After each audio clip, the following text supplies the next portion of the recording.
இப்பவும் சொல்றேன், மக்கள் பணத்துல இருந்து ஒரு பைசா கூட தொடமாட்டோம், தொடவும் விடமாட்டோம், தொட்டா விடமாட்டோம், இதுக்கு முன்னாடி தொட்டவங்களையும் விடமாட்டோம். ஒவ்வொரு ஊழலா வெளியில வரும் போல,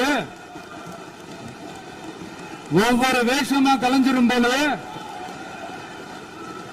இங்க இருக்கிற நிறைய பேரு நடுங்கி போய் இதுல நம்ம மேல அவதூறு வேற. இப்ப புதுசா ஒரு வெப்பன் ஒண்ணு கொண்டு வந்திருக்காங்க. அது என்ன தெரியுமா? அவங்க தயவால தான் நம்ம ஆட்சி நடக்குதான். மக்கள் தயவால இந்த ஆட்சி நடந்துகிட்டு இருக்கு. மனசாட்சி உள்ள சக்திகளோட ஆதரவால இந்த ஆட்சி நடந்துகிட்டு இருக்கு. நாங்க தான் அனுப்பி வச்சோம், நாங்க தான் அனுப்பி வச்சோம் அப்படின்றாங்களே. அனுப்பி வச்சவங்களுக்கு மினிஸ்ட்ரியில இடம் கொடுத்தா ஏன் கதறீங்க? ஏன் இவ்வளவு கோவம்? ஏன் இவ்வளவு கதறல்ஸ்?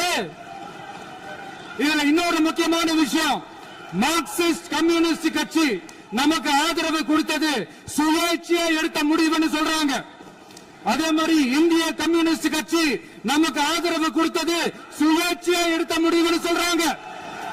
இதுல எங்க இருந்து நாங்க தான் அனுப்பி வச்சோம், நாங்க தான் அனுப்பி வச்சோம்னா புரியலையே. மக்களுக்கு நல்லா புரியும், எல்லாத்தையும் தெளிவா பார்த்துக்கிட்டு இருக்கிறாங்க.